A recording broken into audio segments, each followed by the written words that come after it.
Hello everyone, welcome to my YouTube channel Study Center. I hope you all are doing well और आप लोग की preparation काफ़ी अच्छी चल रही होगी हमारे एग्ज़ाम की, ठीक है।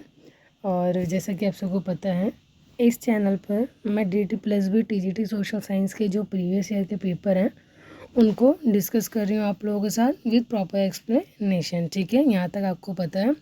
और अगर आप इस एग्ज़ाम की रिलेवेंस अगर आप प्रिपेयर कर रहे हैं KVS के लिए, NVS के लिए एंड PPSC के लिए प्रिपेयर कर रहे हो आप, डबल पी आ गया सॉरी, या फिर UP PSC यहाँ पे आएगा डबल पी, और या तो फिर आप RPSC के लिए प्रिपेयर कर रहे हैं, ठीक है, जो राजस्थान में वैकेंसीज निकली हुई हैं टीचिंग की, या फिर आप किसी भी टीचिंग एग्ज़ाम के लिए प्रिपेयर कर रहे हैं और आपका सब्जेक्ट है सोशल साइंस और इसका जो स्टैंडर्ड है, तो उन एग्ज़ाम्स के लिए क्या करेंगे, इसको प्रिपेयर कर सकते हैं आप। और जैसा कि लास्ट वीडियो में मैंने क्वेश्चन नंबर 1 से लेके मतलब हमने क्वेश्चन नंबर 1 to लेके 60 तक डिस्कस कर रखा है। 3 पार्ट्स इसके अपलोड हो चुके हैं और ये हमारा क्या है, 4th पार्ट है, जो कि कौन सा पेपर डिस्कस कर रहे हैं, 1 अक्टूबर 2021 का। और शिफ्ट कौन सा था हमारा, 3rd शिफ्ट का पेपर है ये। और आपको पता है कि लास्ट जो एग्ज़ाम हुआ था वो DT+B का, वो कब हुआ था, 2021 में हुआ था। और उसके बाद चांसेस हैं हमारे 2025 में कंडक्ट होने के। तो आप देख सकते हैं बीच में कितना ज़्यादा गैप है और वैकेंसीज भी इसमें काफ़ी कम ही आती हैं और applicants all over the India होते हैं, तो एप्लीकेंट्स बहुत ज़्यादा होते हैं। तो आपको अपनी तैयारी काफ़ी अच्छी रखनी होगी कॉम्पिटिट करने के लिए इस एग्ज़ाम को, ठीक है। तो हमारे 2025 के हिसाब से सबसे रिसेंट कौन सा होता है, हमारा 2021 का पेपर होता है। और ऑलमोस्ट मैंने 2021 के सारे पेपर डिस्कस कर दिए हैं, ठीक है। आप मेरी प्लेलिस्ट बना रखी है मैंने, और हर वीडियो के डिस्क्रिप्शन में मैं आपको प्लेलिस्ट की लिंक शेयर करती जा रही हूँ। आप डायरेक्टली कोई से भी वीडियो देख रहे हैं, आप डायरेक्टली उसके डिस्क्रिप्शन पर क्लिक करके पूरी प्लेलिस्ट पे जा सकते हैं, पूरी प्लेलिस्ट को आप आराम से देख सकते हैं, ठीक है। तो आपको क्या करना है कि आपको पूरी प्लेलिस्ट कम से कम एग्ज़ाम होने से पहले 2 से 3 बार अच्छे से देख लेनी है। मतलब हर एक क्वेश्चन क्या होना चाहिए, आपको ऐसा होना चाहिए कि हर एक क्वेश्चन को आपने 2-2 3-3 बार देख रखा है, उसके एक्सप्लेनेशन को आपने पढ़ रखा है, सारी चीज़ें आपके माइंड में स्टोर हो जानी चाहिए, ठीक है। तो तभी क्या होगा, आपका एग्ज़ाम क्लियर होने के चांसेस बढ़ेंगे, क्योंकि एक पेपर को डिस्कस करके आप कभी भी पूरे एग्ज़ाम पैटर्न का पता नहीं लगा सकते हैं, क्योंकि पेपर थोड़ा टफ होता है। ऑब्वियसली बात है, जब कॉम्पिटिटर ज़्यादा हैं, वैकेंसीज कम हैं, तो फिर एग्ज़ाम पैटर्न टफ भी होता है थोड़ा, और उसके बाद इसका जो कट ऑफ होता है वो भी काफ़ी हाई जाने के चांसेस हो जाते हैं, ठीक है। तो आपको क्या करना है, अपनी स्ट्रैटेजी वैसे बना के रखनी है सो दैट आप क्या कर सके, कट ऑफ में आ सकें, ठीक है। आई होप इतना क्लियर हो गया होगा आप सबको। सो चलिए चलते हैं, आज के सीरीज़ को स्टार्ट करते हैं हम। सो हमारा फर्स्ट क्वेश्चन है, that is which of the following precautionary measure should be taken to avoid and mitigate disastrous effects on seismic event, यानी कि भूकंपीय घटनाओं के विनाशकारी प्रभाव से बचने और कम करने के लिए निम्नलिखित में से कौन सा एहतियाती उपाय किए जाने चाहिए, ठीक है। तो जैसा कि आपने लास्ट वीडियो में देखा था, लास्ट वीडियो में क्या चल रहा था, हमारा डिजास्टर वाला क्वेश्चन चल रहा था, ठीक है। तो आपको ये भी पता है कि क्वेश्चन क्या होते हैं, वो कॉन्टिन्यूसली 3-4 मतलब सेम पैटर्न के क्वेश्चन या सेम पार्ट का क्वेश्चन वो क्या करता है, 3-4 क्वेश्चन उसी चीज़ से, उसी कंटेंट से पूछता चला जाता है। तो हमने 2-3 क्वेश्चन डिजास्टर्स के प्रीवियस वीडियो में डिस्कस करे थे, और यहाँ पर भी एक वीडियो में देखने को मिल गया, जो कि क्या है, डिजास्टर वाले टॉपिक से ही रिलेटेड है हमारा। ऑप्शंस देखते हैं हम अपने, curbing deforestation and massive quarrying, यानी कि वनों की कटाई और बड़े पैमाने पर उत्खनन पर अंकुश लगाना चाहिए, यानी कि वनों को काटना है और जो हमारा खुदाई वगैरह होती है उसको क्या करना है, कम करना है, सो दैट हम क्या कर सकें, जो हमारा अर्थक्वेक आता है। और मैंने आपको सिस्मिक वेव और प्राइमरी वेव, सेकेंडरी वेव, इन सब के बारे में, सिस्मिक वेव कितने टाइप्स के होते हैं आपको ये करवा रखा है, ठीक है। और इसी पेपर में पूछा गया था, तो अगर आप प्रीवियस वीडियो को देखेंगे तो उसमें आपको पता चल जाएगा सीस्मिक वेव क्या होता है, कितने टाइप्स के होते हैं, कौन कितना डिजास्टरस होता है। और क्या करना है, restricting urban growth in hilly areas, तो जो पहाड़ी क्षेत्र हैं, पहाड़ी क्षेत्रों में शहर विकास को प्रतिबंधित करना है। यानी कि जैसे जो हमारे एरियाज़ हैं, लाइक जैसे उत्तराखंड हो गया, वो कहाँ बसा हुआ है, पहाड़ों पर बसा हुआ है। तो ऑब्वियसली बात है कि अगर उनका पॉपुलेशन ग्रोथ होगा तो फिर वो नेचर को हार्म करेंगे, ठीक है। तो उसे हमें क्या करना है, कंट्रोल करना है। थर्ड है हमारा high rise building construction in rural areas, जो ग्रामीण क्षेत्र में उच्च वृद्धि भवन होते हैं उनके निर्माण पर हमें क्या लगाना है, मतलब जो हमारे ग्रामीण क्षेत्रों में उच्च वृद्धि वाले भवन होते हैं उन पे भी क्या करना है, हमें कंट्रोल रखना है या फिर उन्हें ध्यान में रखना है। ऑप्शन है हमारे पास first and second, second and third, only second या फिर फर्स्ट सेकेंड थर्ड। तो मैंने आपको ऐसा बोला था कि कहीं पर भी जैसे 3-4 स्टेटमेंट दे रखे हैं और आपके पास ऑप्शन में only first, only second, only third या ओनली फोर्थ कुछ ऐसा स्टेटमेंट आ जाए तो आपको वहाँ पे क्या होना है, बिल्कुल ही एक्टिव हो जाना है, ठीक है। क्योंकि अगर ऐसा कुछ दिया गया है तो इसमें कुछ ना कुछ बात है और मोस्टली 90% चांसेस बन जाते हैं कि वही स्टेटमेंट क्या हो जाएगा, हमारा सही हो जाएगा। तो लेकिन यहाँ पर क्या है, हमारा फर्स्ट और सेकेंड हमारा क्या है, राइट आंसर हो जाएगा, ठीक है। अगर आपको पता होगा तो जैसे सीस्मिक वेव जो होते हैं, ऑब्वियसली बात है अर्थक्वेक का रीज़न बनते हैं वो, तो हमें क्या करना है, डिफॉरेस्टेशन और जो क्वेरिंग होती है उससे क्या करना है, कंट्रोल करना है। जितना पेड़ को काटेंगे उतना ही जो कंट्रोल है वो कम हो जाएगा, क्योंकि आपको पता है कि पेड़ की जो जड़ें होती हैं वो अर्थ की जो सॉइल होती है अर्थ को क्या करती हैं, बांध के रखती हैं। और ऑब्वियसली बात है जितना क्या करेंगे, क्वेरिंग करेंगे, अंदर से जो मिनरल्स हैं उनको खोद के निकालेंगे तो अर्थ क्या होता जाएगा, उतना ही खोखला होता जाएगा और उतना ही क्या होंगे, अर्थक्वेक के चांसेस बढ़ जाते हैं, ठीक है। तो आई होप ये इजी क्वेश्चन था, आप अपनी अंडरस्टैंडिंग लगा के इस क्वेश्चन को अच्छे से कर सकते थे। नेक्स्ट क्वेश्चन देखते हैं हम अपना। नेक्स्ट क्वेश्चन है हमारा, which of the following is type of public distribution system in, तो कौन सा पूछ रहा है कि पीडीएस का क्या है, पार्ट है, यूनिवर्सल पब्लिक डिस्ट्रीब्यूशन सिस्टम या फिर टारगेटेड पब्लिक डिस्ट्रीब्यूशन सिस्टम। तो निम्नलिखित में से कौन सा सार्वजनिक वितरण प्रणाली का एक प्रकार है, only first, only second, both या फिर नीदर। तो यहाँ पर हमारा राइट आंसर क्या हो जाएगा, ऑप्शन नंबर सी हमारा क्या हो जाएगा राइट आंसर, यानी कि जो दोनों हैं यूनिवर्सल और टारगेटेड, ये दोनों ही क्या हैं, पीडीएस के एग्जाम्पल या फिर उसके टाइप हैं, ठीक है। तो आइए देखते हैं। Universal PDS, food grain and essentials are distributed all citizens regardless of income और कैटेगरी। तो मतलब यूनिवर्सल में ये होता है कि आपको सभी नागरिकों को डिस्ट्रीब्यूट करना है, उनकी इनकम और कैटेगरी को नहीं देखना। जैसे अगर मान लीजिए कि अभी हमारा कोविड आया था तो कोविड में जितने भी लोग थे सब क्या हुए थे, इफ़ेक्टेड हुए थे। तो गवर्नमेंट जो लेकर आ रही थी डिस्ट्रीब्यूशन चैनल्स वगैरह वो सबके लिए लेकर आ रही थी। ऐसा नहीं था कि अगर आपकी इनकम इतनी है तो आप नहीं लेंगे।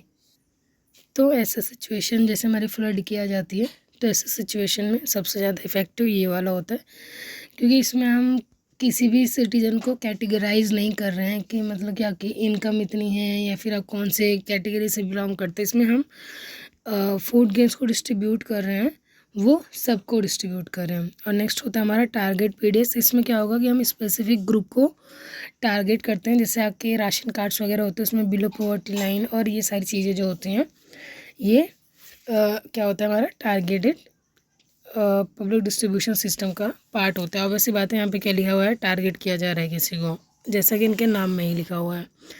तो इसमें केवल लक्षित समूहों को, जैसे गरीब रेखा से नीचे वाले परिवारों को रियायती दरों पर खाद्य सामग्री दी जाती है और ये प्रणाली कब आई थी, 1997 में लाई गई थी। तो जो हमारा टारगेटेड पब्लिक डिस्ट्रीब्यूशन सिस्टम है इस current model based in India, ये क्या है, करेंट में चल रहा है। और universal is more inclusive but less economically viable hence replace by TDPS, यानी कि ये बहुत ही ज़्यादा इंक्लूसिव, क्योंकि इंक्लूसिव क्यों है कि हम सबको साथ में लेके चल रहे हैं, ठीक है। और लेस इकोनॉमिकली वो वाइबल हो है क्योंकि ये ऐसा हमें देखने को चांसेस नहीं मिलते हैं, ठीक है, जब तक कि कोई मिस हैपनिंग या बहुत ही ज़्यादा ज़रूरत ना हो जाए। तो इसको एक तरीके से देखा जाए तो जो टारगेटेड पब्लिक डिस्ट्रीब्यूशन सिस्टम है उसने इसको क्या कर रखा है, रिप्लेस कर रखा है कि गवर्नमेंट क्या करती है, टारगेटेड पीपल को कोशिश करती है कि उन तक ये सुविधाओं को पहुँचाया जाए, ठीक है। क्लियर है इतना। Next question, gross enrolment ratio is associated which sector. तो जो हमारा सार्वजनिक वितरण प्रणाली है वो किससे रिलेटेड है, ठीक है। ग्रॉस एनरोलमेंट रेशियो ये हो गया है हमारे प्रीवियस क्वेश्चन का हिंदी मीनिंग। तो इसमें क्या पूछ रहा है, एजुकेशन से रिलेटेड है, एग्रीकल्चर से, इंडस्ट्री से या फिर ट्रांसपोर्टेशन से। तो इसका हमारा राइट आंसर क्या हो जाएगा, ग्रॉस एनरोलमेंट जो रेशियो होता है उसका रिलेशन किससे होता है, हमारा एजुकेशन से रिलेटेड होता है, ठीक है। इट मीन्स कि कितने बच्चों ने क्या करा है, एडमिशन लिया है और वो अपनी पढ़ाई को कहाँ तक कंप्लीट कर रहे हैं, ठीक है। तो ये क्या होता है, क्रॉस एनरोलमेंट रेशियो का पार्ट होता है, कितने स्टूडेंट्स ने एनरोल करवाया है अपने आप को। Next question, dash duty is based on value of commodity imported और एक्सपोर्टेड। तो ऐसी बात है, हर एक कंट्री क्या करती है, दूसरी कंट्रीज़ के साथ ट्रेड करती है। अगर वो सामान मंगाते हैं अपनी कंट्री में तो उसे हम क्या बोलते हैं, इम्पोर्ट। और अगर वो अपनी कंट्री से बाहर सामान भेजती है तो उसे हम क्या बोलते हैं, तो एक्सपोर्ट बोलते हैं। यानी आयात मतलब आना, निर्यात मतलब जाना, ठीक है। तो इसमें से कौन सी ड्यूटी इन दोनों पर क्या की जाती है, ऐड की जाती है या फिर इनसे रिलेटेड है। तो कंपाउंड, एड वॉल्यूम, स्पेसिफिक या फिर ट्रांजिट। सो यहाँ पर हमारा राइट आंसर क्या हो जाएगा, ऑप्शन नंबर बी हमारा क्या हो जाएगा, राइट आंसर हो जाएगा, यानी कि एड वैलोरम, ठीक है।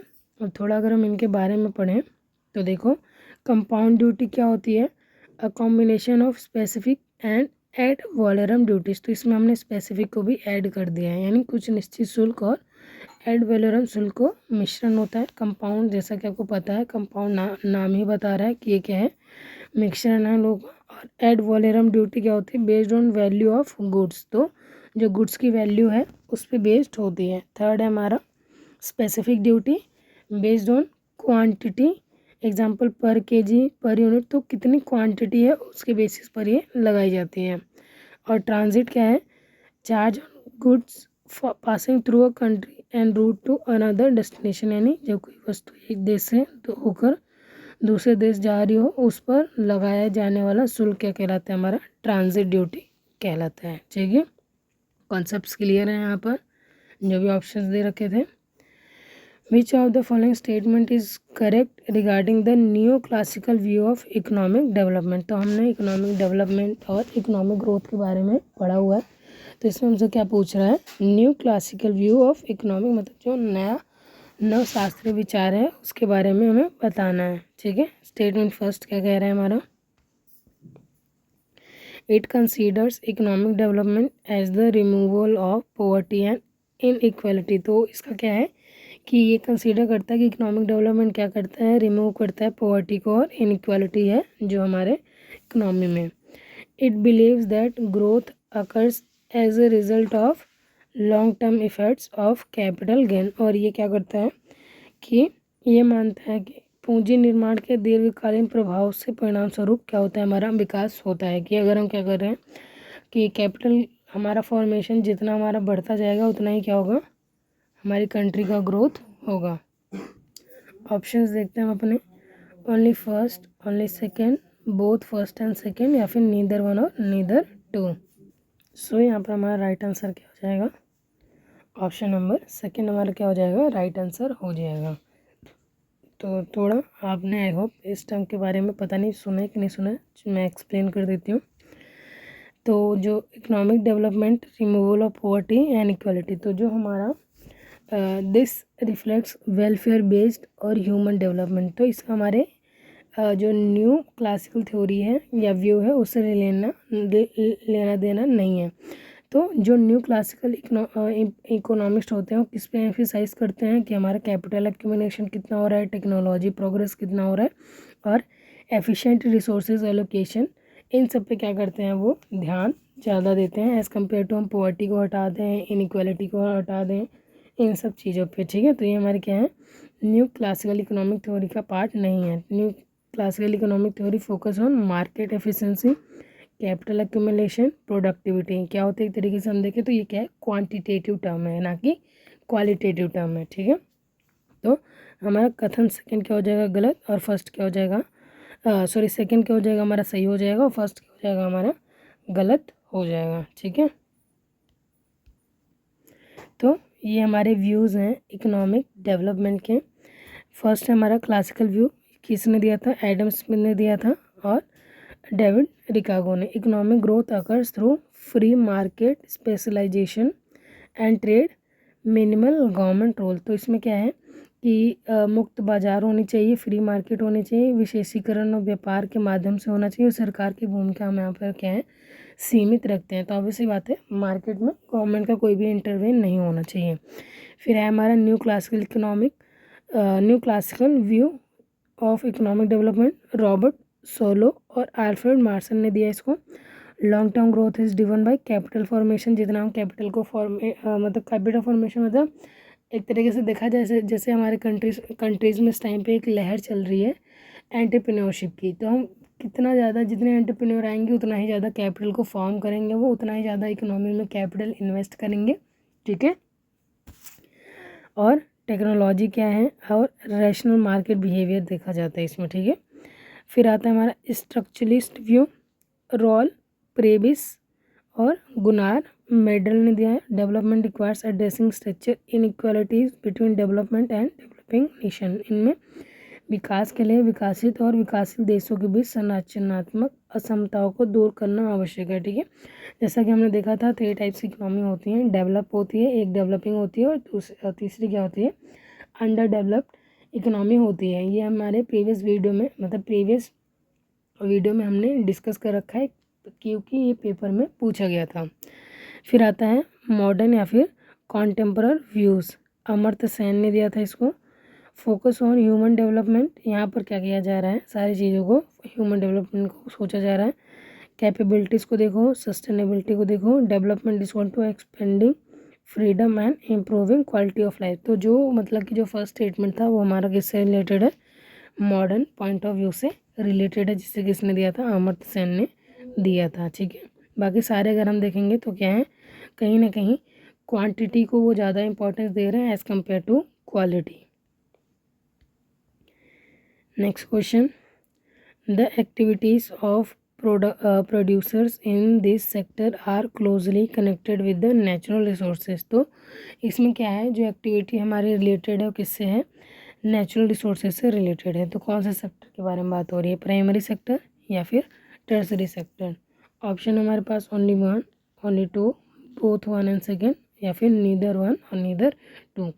तो ये बहुत ही इजी क्वेश्चन है, ऑलमोस्ट हर शिफ्ट में पूछा गया है और मैंने इसको बहुत बार कराया भी है। तो मैंने आपको बताया था कि प्राइमरी सेक्टर जो होता है उसे हम एग्रीकल्चर सेक्टर भी बोलते हैं, और ये इसकी एक्टिविटीज़ जो होती हैं वो डायरेक्ट क्या होती हैं, नेचर से रिलेटेड होती हैं हमारी, ठीक है, इतना मैंने बताया था। और जो हमारा टर्सरी सेक्टर है इसको हम सर्विस सेक्टर के नाम से भी जानते हैं, ठीक है।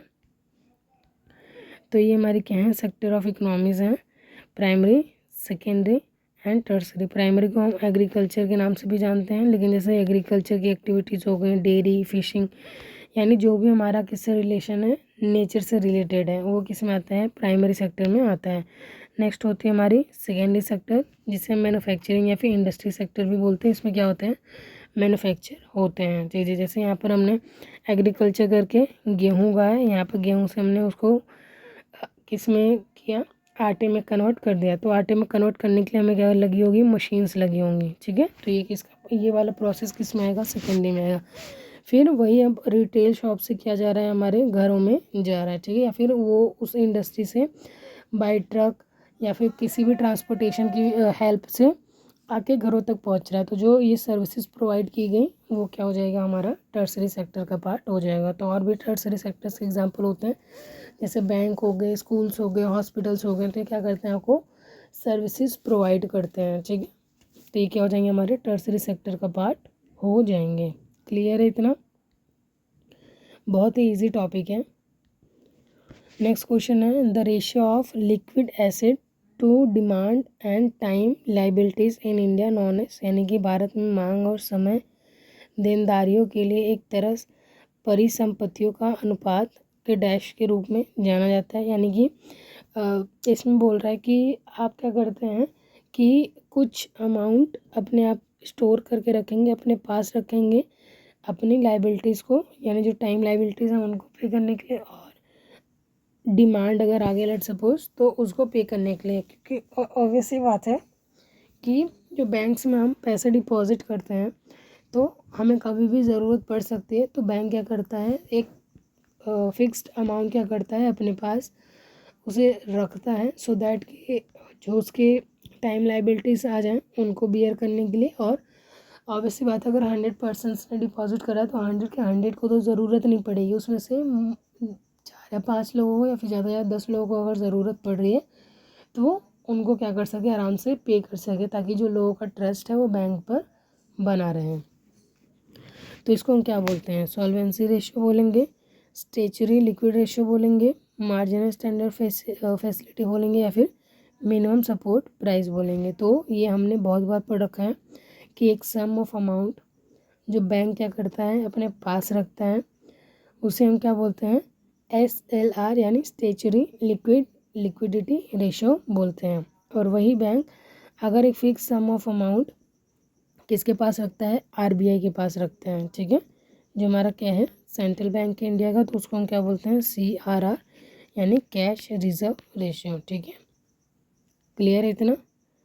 तो ये है हमारा टर्म्स जिन्हें एक्सप्लेन किया गया। सॉल्वेंसी रेशियो वो होता है measure company's ability to meet long term financial obligation. तो ये क्या है कंपनी से रिलेटेड है कि कंपनी कितनी सॉल्वेंट है, कि वो जो उसके आगे लॉन्ग टर्म एक्सपेंसेस होने वाले हैं या जो भी फाइनेंशियल प्रॉब्लम होने वाली है उसको वो कैसे मैनेज करेगी, ठीक है, वो कितनी सॉल्वेंट है।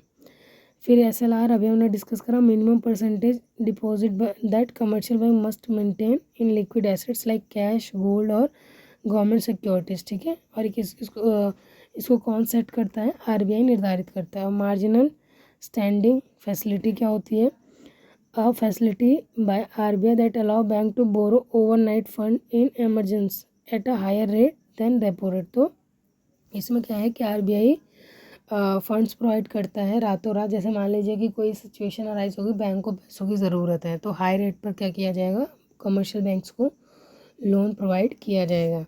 मिनिमम सपोर्ट प्राइस हमें पता है मिनिमम सपोर्ट प्राइस क्या होता है government to ensure farmers get fair compensation their crops.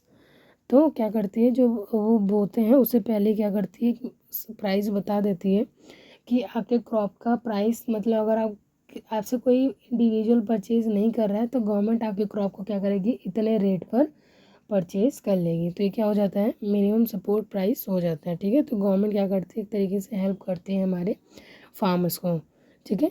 तो सॉल्वेंसी रेशियो किससे रिलेटेड है कंपनी के फाइनेंशियल से रिलेटेड है। SLR MSP RBI monetary policy के टूल्स हैं, और MSP क्या है farmer welfare and price assurance है, ठीक है।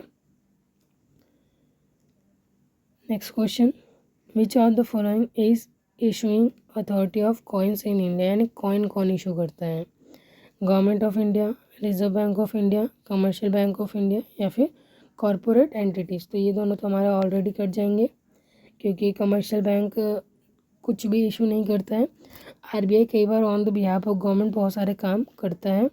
तो देखते हैं यहाँ पर हमारा राइट आंसर क्या हो जाएगा। ऑप्शन नंबर A हमारा क्या हो जाएगा राइट आंसर हो जाएगा। यानी जो कॉइन्स होते हैं वो कौन इशू करता है गवर्नमेंट ऑफ इंडिया, लेकिन जो नोट्स वगैरह होते हैं उनको कौन इशू करता है हमारा RBI इशू करता है, ठीक है। तो कॉइन्स इशू किए जाते हैं government of India by ministry of finance, ठीक है। और 1 रुपये का जो नोट होता है वो भी गवर्नमेंट ऑफ इंडिया ही करता है। बाकी 2 रुपये करेंसी जो 2 है और उससे अबव है, ठीक है, उसको कौन करता है हमारा RBI reserve bank of India क्या करता है इशू करता है। लेकिन अगर आप देखेंगे तो डिस्ट्रीब्यूशन अथॉरिटी तीनों केस में किसके पास है हमारे RBI के पास ही है, ठीक है, क्लियर है। कॉइन और 1 रुपीज़ का नोट वो कौन इशू करेगा गवर्नमेंट ऑफ इंडिया, और 2 रुपीज़ के नोट और उससे ज़्यादा के नोट RBI इशू करता है, क्लियर है। नेक्स्ट क्वेश्चन है विच of the following is a nationalised bank in India, यानी कि कौन सा इसमें से राष्ट्रीयकृत बैंक है? Kotak Mahindra bank, bank of Baroda, बंधन बैंक या फिर एक्सिस बैंक। तो यहाँ पर आपको अगर देख रहे होंगे आप तो कोटक महिंद्रा, बंधन बैंक, एक्सिस बैंक, ये कि हमारे कुछ प्राइवेट बैंक के एग्जाम्पल्स हैं। तो हमारा राइट आंसर क्या हो जाएगा? Bank of Baroda. तो आई होप ये क्वेश्चन भी काफ़ी इजी था, आप इजीली ऑप्शंस को एलिमिनेट करके राइट आंसर क्लिक कर सकते थे। तो ये हमारे क्या हैं, कुछ नेशनलाइज बैंक हैं और ये हमारी क्या है, अपडेटेड नेशनलाइज बैंक हैं। तो बैंक ऑफ बड़ौदा कहाँ है? गुजरात में है। वडोदरा ऐसे याद कर लीजिए आप। Bank of India Mumbai Maharashtra, bank of Maharashtra Pune में महाराष्ट्र में, Canara bank Bengaluru Karnataka, central bank of India Mumbai Maharashtra, Indian bank हमारा कहाँ पर है? Chennai Tamil Nadu, Indian overseas bank Chennai Tamil Nadu, Punjab and Sind new Delhi, Punjab national bank new Delhi, state bank of India Mumbai Maharashtra, UCO Kolkata west Bengal, union bank of India that is again in Mumbai Maharashtra. ये क्या है? हमारे नेशनलाइज बैंक हैं India के। नेक्स्ट क्वेश्चन है, there are 4 alternate measure of money supply which among the following is correct. तो आपने money supply के बारे में पढ़ा होगा, डेट इज़ M1 M2, इन सब के बारे में आपने आई होप पढ़ा होगा। तो यहाँ पर ऑप्शंस दे रखे हैं, देखते हैं कौन सा सही है। तो M1 जो है currency held by public, demand deposit in public और अदर डिपॉजिट्स, यानी कि M1 क्या है? जनता द्वारा धारित मुद्रा और जनता की मांग और अदर डिपॉजिट्स को इसमें ऐड किया जाता है। M4 है currency held by the public, total post office deposit, यानी जनता द्वारा धारित मुद्रा और कुल डाकघर में जमा। M2 demand deposit of public, saving deposit with post, तो जनता की मांग जमा और डाकघर के साथ बचत जमा। M3 time deposit of banks held by public and saving deposit with post office, जनता द्वारा धारित बैंकों की सावधि और डाक में बचत की जमा। तो अगर आपने इन टर्म्स को पढ़ा होगा तो बहुत ही इजी था इसको आंसर को क्लिक करना। हमारा राइट आंसर क्या हो जाएगा? M1 हमारा राइट आंसर हो जाएगा। ठीक है, यानी M1 में कौन कौन सी चीज़ें इंक्लूड होती हैं हमारी? Currency held by public, demand deposit of public और अदर डिपॉजिट्स क्या होते हैं? हमारे M1 का पार्ट होते हैं। तो ये क्या है हमारे सारे? M1 क्या होता है? करेंसी हेल्ड बाय पब्लिक, और इस टाइम पे मतलब जनता द्वारा कितनी मुद्रा है? बैंकों में मांग जमा और RBI में अन्य डिपॉजिट्स यानी other deposit with RBI। M2 क्या है? M1 को ऐड करेगा, फिर saving deposit with post office और सेविंग बैंक्स में कितनी सेविंग्स हैं। M3 M1 को इंक्लूड करेगा और time deposit with bank. M4 M3 को ऐड करेगा, total deposit with post office और सेविंग बैंक्स में कितना जमा है। ठीक है, इसको आप एक बार अच्छे से देख लेंगे, क्वेश्चंस आपके देखने को मिल जाते हैं इस टॉपिक से। नेक्स्ट क्वेश्चन है हमारा, which of the following statement is correct regarding Indian feudalism according to KC Wheare, यानी केसी वेरे के अनुसार भारतीय सामंतवाद के बारे में निम्नलिखित में से कौन सा कथन हमारा सही है? तो a centralise government with subsidiary unitary principles, यानी सहायक एकात्मक सिद्धांत के साथ एक केंद्र की सरकार है हमारे यहाँ पर। अब federal state with subsidiary unitary principle, यानी सहायक एकात्मक सिद्धांत के साथ साथ एक संघीय राज्य है हमारे यहाँ पर। थर्ड स्टेटमेंट क्या कह रहे हैं? A centralise government with no federal principle, यानी बिना किसी संघीय सिद्धांत वाली केंद्र की सरकार है यहाँ पर। फोर्थ है a unitary state with subsidiary federal principles, यानी सहायक संघीय सिद्धांत के साथ साथ एक एकात्मक राज्य है हमारे यहाँ पर। तो इसका राइट आंसर क्या हो जाएगा? ऑप्शन नंबर डी क्या हो जाएगा हमारा राइट आंसर, यानी एक यूनिटरी स्टेट है विद सब्सिडरी फेडरल प्रिंसिपल्स। ठीक है, next question, Indian federalism has dash feature, कितनी विशेषताएं हमारे भारतीय संघवाद की? कौन सी है? ऑटोरिटेरियन यानी आधिकारिक, मेजोरिटेरियन यानी बहुसंख्यवादी, टोटलिटेरियन सर्वाधिकारवादी या फिर यूनिटेरियन यानी सर्वाधिकारवादी। तो देखते हैं हमारा राइट आंसर क्या हो जाएगा? दैट इज़ हमारे इंडिया में जो फेडरल स्ट्रक्चर है वो क्या है? यूनिटेरियन स्ट्रक्चर है हमारा, ठीक है। तो अगर हम ऑथोरिटेरियन की बात करें तो इसमें क्या होता है? System where power is concentrated in one authority. Power किसके पास है? एक के पास है। लिमिटेड पॉलिटिकल फ्रीडम है, लेकिन यहाँ पर हमारे इंडिया में ऐसा नहीं है। मेजोरिटेरियन में क्या होता है? Ruled by majority often ignoring minority right of views, यानी जो मेजोरिटीज में होते हैं, जैसे कि अगर आपने हिस्ट्री में पढ़ा होगा तो जो पार्ट क्या है या फिर जो पॉपुलेशन मेजोरिटी में है वो क्या करेगी? रूल करेगी, और जो माइनॉरिटीज़ में उनको इग्नोर किया जाएगा। तो हमारे इंडिया में ऐसा तो नहीं है। टोटलिटेरियन में क्या होता है? Extreme central control over all aspects life, political, social और प्राइवेट, यानी कि टोटलिटेरियन में जो सारा ही पावर है, सारी ही कंट्रोल है, वो किसके पास है? सेंटर के पास है। ऐसा भी नहीं है। और यूनिटेरियन क्या होता है? System where all powers are centralise in single nation government. तो इसमें क्या है कि सारी पावर को सेंट्रलाइज करना है और सिंगल नेशन हमें बनाना है, ठीक है। तो ये हमारा क्या हो जाएगा? राइट आंसर हो जाएगा इन तीनों के कंपैरिजन में। Next question, which are the following party system is followed in India. India में कौन सा पार्टी सिस्टम फॉलो किया जाता है? Single party system, multi party system, two party system या फिर थ्री पार्टी सिस्टम। तो इसका आंसर आप इजली लगा सकते हैं। हमारे इंडिया में बहुत सारी पार्टीज देखने को मिलती हैं, तो इसका मतलब इंडिया में कौन सा पार्टी सिस्टम है? मल्टी पार्टी सिस्टम है। Next question, which national party of India has elephant as its symbol. तो कौन से नेशनल पार्टी का सिंबल एक हाथी है? Communist party of India, Bharatiya Janata party, Indian national Congress या फिर बहुजन समाजवादी पार्टी। तो इसका भी आंसर आप सबको पता होगा। ये हमारी क्या है? यूपी से रिलेटेड पार्टी है, जिसके इस टाइम पे लीडर कौन है? मायावती ने लीड कर रखा है। इसका राइट आंसर क्या हो जाएगा? बहुजन समाजवादी पार्टी, जिसका सिंबल क्या है? एलिफेंट है। Next question, in India the minimum age of voting was reduce to 18 in which year. तो जो इंडिया में हमारा वोटिंग राइट था पहले 21 था, फिर एक अमेंडमेंट आता है कॉन्स्टिट्यूशन का जिसको डिक्रीज़ करके कितना कर दिया जाता है? 18 कर दिया जाता है। तो वो पूछ रहा है वो कौन से ईयर में आया था? 1988 में, 87 में, 86 में या फिर 85 में। तो इसका राइट आंसर क्या हो जाएगा? हमारा ऑप्शन नंबर ए क्या हो जाएगा? राइट आंसर हो जाएगा, ठीक है। तो अगर हम इसके बारे में देखें तो पहले क्या था? 2021 ईयर था, ठीक है। और इसको it amended article to 326 of constitution which concern election of Lok Sabha and assemblies, and फिर इसको लोअर कर दिया गया 18 ईयर्स इन 1988 में। तो देखेंगे 61st कॉन्स्टिट्यूशन अमेंडमेंट आया था। ये भी आपसे पूछ लेता है कि कौन सा कॉन्स्टिट्यूशन अमेंडमेंट इससे रिलेटेड है। और ये एक्ट आया था 1988 में और इफेक्ट्स में कब आया था? 1989 में। तो आपसे दोनों पूछ सकता है कि कब ये एक्ट लाया गया और ये इफेक्ट्स में कब आया, कब ये यूज़ होने लगा, ठीक है। तो ऐसे पूछेगा तो आप 88 लगाएंगे, और अगर पूछेगा कि इफेक्ट में कब से आया था तो आप 89 लगाएंगे। क्लियर है इतना?